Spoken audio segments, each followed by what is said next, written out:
Le territoire du parc naturel régional de la Narbonnaise offre une diversité de patrimoine naturel, culturel ou historique reconnus au niveau national ou même international. Un réseau d'acteurs d'éducation à l'environnement agit sur ce territoire pour sensibiliser les publics à cette richesse, à sa valorisation ou à sa sauvegarde. Des actions fédératrices permettent à ce réseau de se mobiliser afin de proposer des approches variées et complémentaires sur une thématique commune. C'est ainsi qu'est né Canal 2008, à l'initiative de l'association des ateliers de la Maison du Roi à Sigean, en partenariat avec le PNR de la Narbonnaise et le réseau des animateurs du parc. La Maison du Roi est installée à Sigean depuis 1996. Les actions menées par cette association reposent sur des valeurs de partage, de citoyenneté et d'intérêt général. Les ateliers de la Maison du Roi, ce sont des ateliers pédagogiques. D'abord un atelier de gravure où on pratique toutes les techniques de l'estampe. On travaille sur le métal, sur le bois. On reçoit des scolaires toute l'année.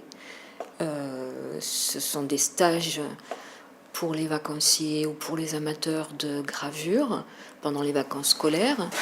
Ce sont aussi des ateliers de lithographie et d'édition.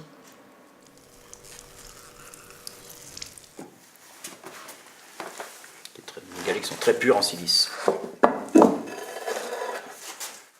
Le moment du grainage, c'est le moment où on efface l'œuvre précédente, on a fini, et on va passer à l'étape suivante.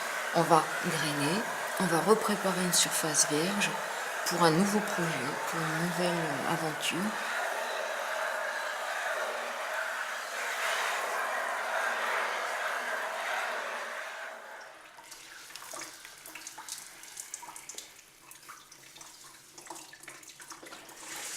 C'est un projet qui s'est bâti un peu comme ça, pour ma part en tout cas, dans l'atelier, en réflexion, en laissant un peu imaginer les choses. On a une habitude d'itinérance avec Nadine. On se balade assez souvent avec nos ateliers mobiles dans tout l'arc méditerranéen pour rencontrer le public. Et donc passer du lithographe volant à lithographe navigant, c'était pas vraiment un problème, c'était surtout une idée intéressante pour nous. Donc voilà un peu comment est née l'idée de prendre une barque et d'aller sur un canal pour parler de la lithographie, mais aussi de la gravure et de tas d'autres choses qui se passent sur le territoire et qui sont des savoirs et des connaissances. Alors après, pourquoi une barque et un canal ? Parce que la barque est là, elle a été restaurée, elle demande qu'à vivre à nouveau. Et le canal est là aussi, c'est une voie d'accès à plein de territoires différents, plein d'espaces différents, et qui relie un peu tous les animateurs qui sont situés en fait assez proches de ce lien. Une des particularités de ce projet, c'est qu'il y a quand même deux animations constantes sur la Marie-Thérèse, à la fois la Marie-Thérèse et les explications et les visites guidées, l'exposition de la Marie-Thérèse avec le CPIE, mais c'est aussi une partie de l'atelier de la Maison du Roi qui est à bord pendant un mois avec Nadine, qui est graveur, et qui donc reçoit toutes les classes qui vont passer sur cette barque.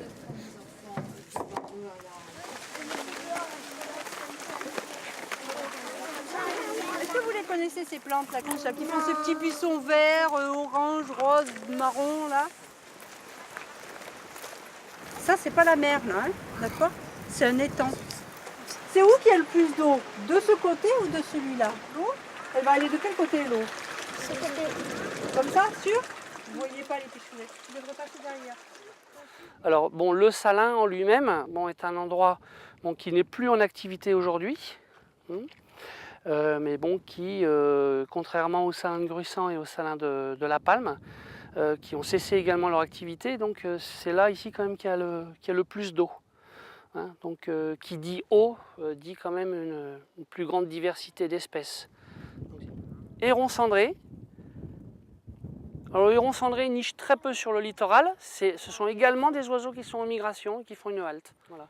C'est pour ça qu'ils vont partir de Narbonne, ils ont tendance à piquer sur les Corbières, traverser les Pyrénées, après ils descendent l'Espagne par le centre en fait, et ils vont à Gibraltar. Et là, c'est la grande aigrette. C'est-à-dire que c'est encore une autre espèce.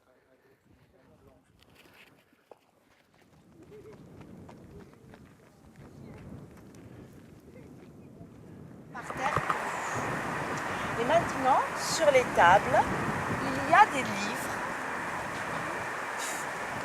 qui représentent l'œuvre d'un artiste qui travaille avec la nature. On va se mettre par petits groupes sur les tables, avec un adulte accompagné, et on va feuilleter comment cet artiste, qui s'appelle Andy Goldsworthy, il fait pour travailler avec la nature. On trouve un bâton et on va creuser avec. C'est quoi là? Allez. Un grand petit. Venez voir, il y a plein de bâtons. C'est le rond. Toi aussi, oui. On lui amène un bord avec la balayette. C'est comment? C'est un papier. Tout le monde a eu une blanchette. Ça y est, Camille, tu as fait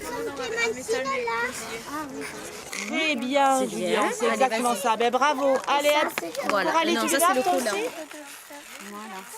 Non, alors moi c'est une approche à la fois sensorielle et culturelle. Donc c'est un atelier d'écriture. On va partir sur les bestiaires fantastiques. Donc des bestiaires, c'était des livres du Moyen-Âge qui recensaient les animaux et la faune, donc les animaux, pardon, et la flore merveilleuse, fantastique, auxquelles les gens croyaient vraiment à l'époque. Un serpent et ses ondulations provoquent des vagues. Ce serait lui qui provoque les vagues de la mer. Oh, le monstre du Loch Ness. Oui, c'est une légende. Ici, vous connaissez certainement Cette photo. Celui-là, on ne peut pas le rater. Donc, il sert de taxi au fond des mers. Et puis ici, nous avons une personne qui a imaginé un animal qui parcourt... Ah voilà, alors celui-là, il est spécial puisqu'il est composé de 3 parties d'animaux différents. Donc ça c'est un canal qui part de Port-la-Nouvelle et puis qui passe par Narbonne et qui remonte après rejoindre le canal du Midi. Donc, le canal du Midi, c'est un grand canal comme ça qui relie la Méditerranée à l'Atlantique. Donc c'est un très très grand canal. Et autrefois, ces canaux, c'était des routes. C'est toujours comme des espèces de routes. Là, il y a des bateaux qui se promènent, des gens qui sont là en vacances. Mais autrefois, ça servait à transporter des marchandises. Donc il n'y avait pas de camion. Donc on transportait les marchandises. Et là, c'était, vous voyez, des gros tonneaux où on mettait du vin. Et c'était les bateaux qui transportaient toutes ces marchandises-là. Donc on va aller voir un petit peu le bateau à l'intérieur. On va aller voir le logement. Et puis on ira visiter aussi un petit peu ce qu'il y a dedans. Et puis à certains endroits, comme sur cette photo-là, au passage d'écluses ou au pont, des endroits où le cheval ne pouvait pas passer, et là, on changeait et c'était l'homme qui travaillait. Donc sur le moteur, voilà, cette petite poignée, ça servait à ça. La marche avant, le cran mort, et puis la marche arrière, tout simplement. Il n'y a que 2 positions.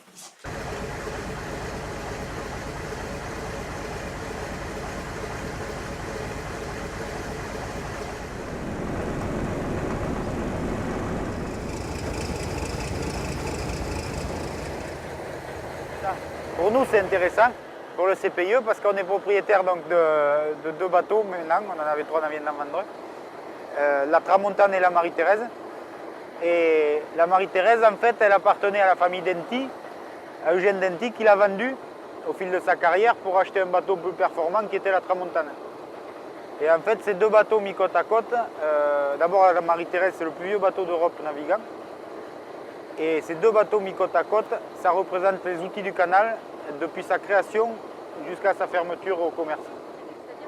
Et depuis sa création du canal, c'est 1681. La Marie-Thérèse a été construite en 1855. Mais ça, le bateau est plus récent, mais la forme du bateau existe. C'est la même forme.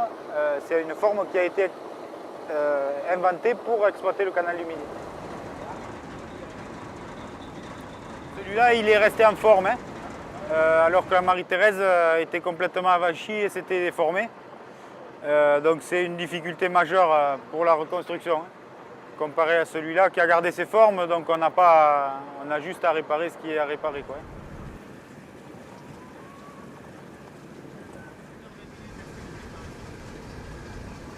Ici, sur cette itinérance, on est clairement axé sur le patrimoine naturel. C'est la base de la réflexion et du projet. Et là, on avait envie vraiment de proposer le projet à l'ensemble des communes du territoire du parc, ce qui est donc le cas. Et c'est aussi un outil une lorgnette, on va dire, une façon de regarder l'histoire du canal, quoi, à travers l'histoire même de la Marie-Thérèse.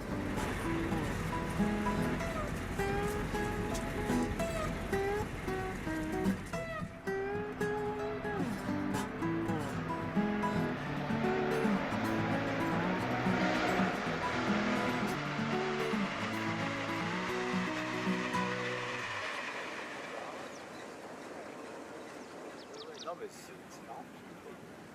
Ça réagit, quoi.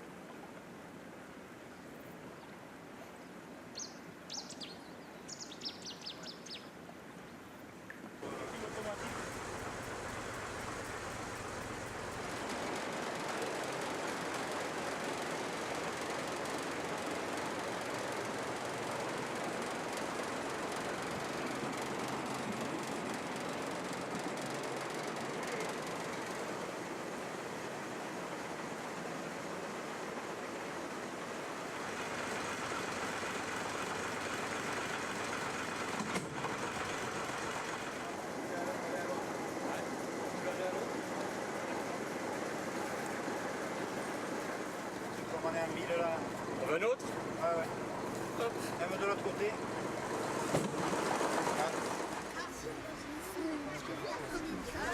Alors ce chemin, ça s'appelle le chemin de halage. Est-ce que vous connaissiez ce mot?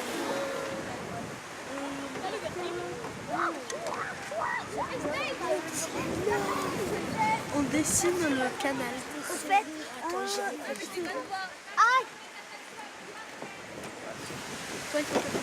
moi j'ai fini le grattage. Alors, c'est pareil, je te fais un petit bout. Il était moins. Tu passeras ton doigt, il faut que partout ce soit pareil. Tu marches en tournant la pointe comme ça. Pas te faire mal. Franchement, on est mieux là qu'en classe à faire des maths. Ah oui. Ah ouais. Nous découvrons, et puis bon, nous travaillons cette année sur la ville, et c'est vrai que le canal est quand même un élément essentiel dans l'histoire et puis dans la géographie de la ville, dans la culture de la ville. C'est intéressant de faire dès le début de l'année un petit tour par là. Et nous avons déjà parlé de gravures. D'ailleurs, nous avons déjà vu des gravures sur la ville. Et notamment sur le canal. On l'a inclus dans notre travail de l'année qui était prévu. Voilà.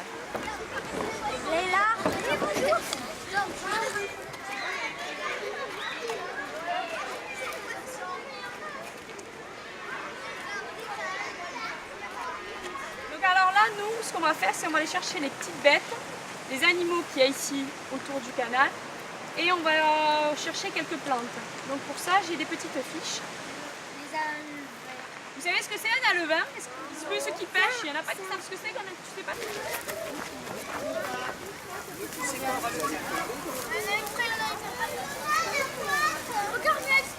Lola, la boîte. Alors qu'est-ce que c'est? On a dit ça, c'est de la... C'est de la peau, c'est la mue, c'est-à-dire que chaque fois qu'elle grandit, elle change de peau. Alors vous imaginez, c'est pas un gros gros, regardez. Qui l'a trouvé? Ah là, je l'ai trouvé près d'un ruisseau. C'est moi. Le moulin du roi, vous connaissez, parce que c'est l'ancienne bibliothèque, était un moulin, et c'était un moulin céréalier. Ça a été le dernier moulin connu sur Narbonne. Le moulin a été vendu comme bien national en 1792. Alors on va s'approcher pour mieux les voir en faisant le petit frein. Alors regardez en face là-bas, au pied du mur, vous avez une fougère. Vous voyez cette fougère c'est la capillaire de Montpellier. Voilà, et tu vas rapprocher, laisse la loupe contre l'œil et rapproche la fleur. Regardez.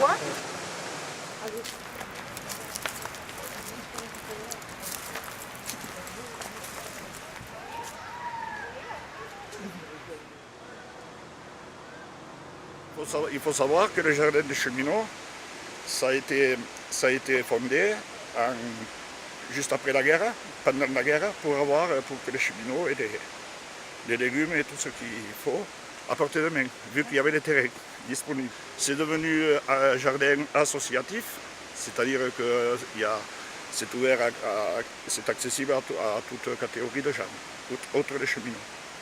Il faut savoir que en France, on est les seconds après Paris. En superficie et en nombre d'adhérents.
Oui,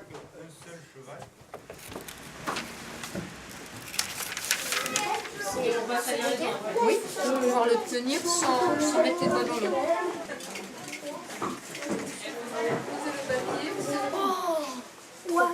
À ce moment-là, on reprend le papier avec les mitaines. Quand c'est le bateau là. Ah ouais, voilà. Vas-y. Ça, c'est celui de Nicolas. Oui. C'est confortable dans cette chambre.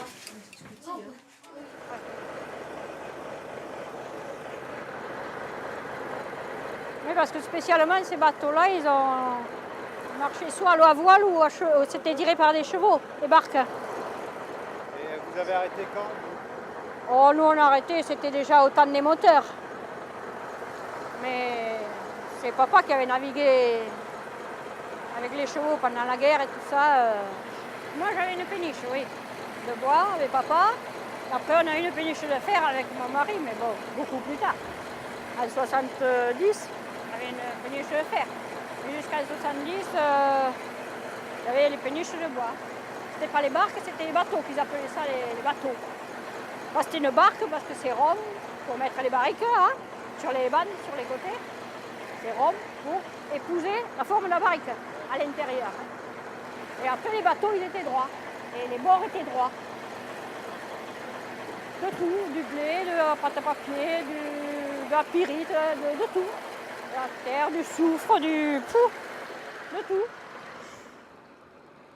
Et vous avez arrêté parce que vous n'avez plus de travail? Oui, il n'y avait plus rien à transporter, alors donc, comme même un bateau arrêté, ça coûte des sous, il faut l'entretien, il faut donc gagner plus assez pour entretenir le bateau et puis vivre quoi, décemment. Alors on a arrêté, on a vendu les bateaux, puis on finit la plupart en bateau d'appartement, quoi. Et voilà, et le métier s'est arrêté sur le canal du Midi. Ça continue un peu encore sur Paris, tout ça. Mais sur le canal du Midi, ça s'est arrêté. Ça vous manque pas? Ah ben c'est la preuve, puisque je suis là. Si, c'est sûr, hein, comme tous les métiers libres, ça manque. Hein. La liberté peut toujours partir, on est libre, on n'est jamais au même endroit. C'est un clipper hollandais, on connaît les gens. Parce qu'ils ont navigué avec nous en Hollande. Bonjour! Ça va? Promenade? Au Sommeil. De Sainte-Lucie, le Sommeil. Oui, de Salelles. Oh oui, c'est bien. Pas de vin? S'il n'y a pas d'amarrage, on se prend sur les arbres.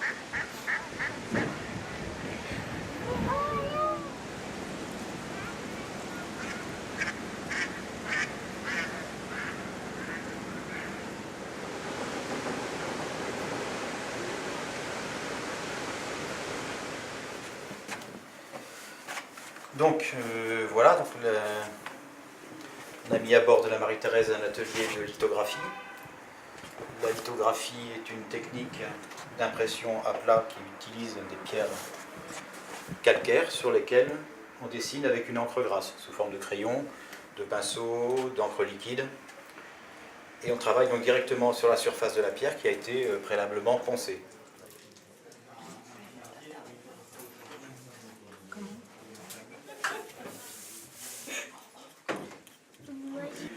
Le dessin, ensuite la préparation acide qui fixe le dessin, et ensuite la partie impression du dessin sur une petite presse de campagne que j'ai là, mais il y en a d'autres plus importantes. Voilà, donc pendant que la pierre sèche, que la couche de gomme sèche, je vais préparer mon encre. J'étale l'encre de la couleur choisie sur le marbre. Ensuite, je prends mon rouleau encreur et étaler mon encre.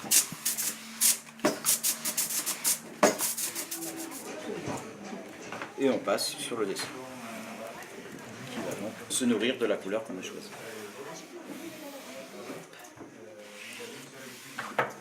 Je pose dessus une barre de pression qui va donc vous permettre d'appuyer très très fort. Et on déplace la pierre sous la barre.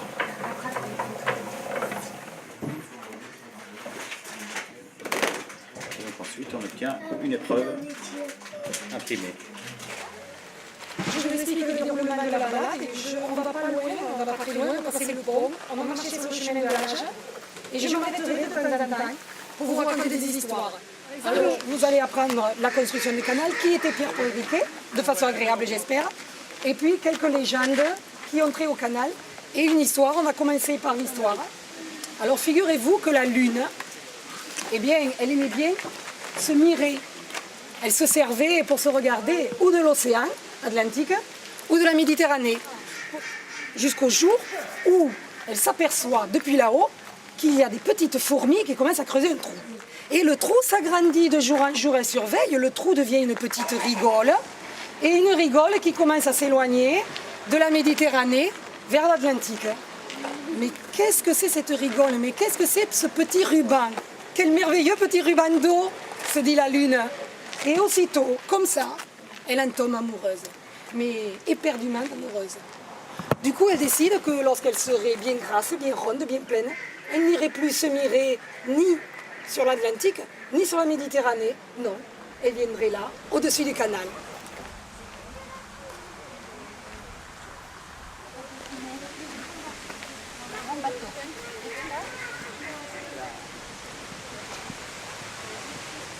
Alors on démarre au crayon pour certains, les enfants. Ouais. Alexandre, Toi, Didier, feutre ou crayon? Tu sais dessiner? Crayon? Gauthier, crayon aussi. Oui, non, je vois à peu près ce que vous voulez dire. Hein, mais bon, le principe c'est donc de se faire son propre cadrage avec ses doigts, Avec ses doigts, ouais. de le mettre en place et après de se dire, bon, on se le rapproche plus ou moins de ses yeux, en fonction de son élargi. En fonction de ça, quand on a choisi son cadrage, eh bien, on essaye de s'y tenir. C'est ça le principe. D'accord. Hein? Tu vas choisir ta feuille dans ce sens-là. D'accord. Il va falloir tracer cette ligne de colonne qui va être vraiment. C'est la ligne directrice avec les arbres. Donc je la mets à peu près à quel niveau là? D'accord. Elle va venir couper votre feuille à peu près comme ça. Ensuite, vous mettez une masse pour signifier votre bateau. Vraiment une masse très très très grossière. D'accord.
Thank you.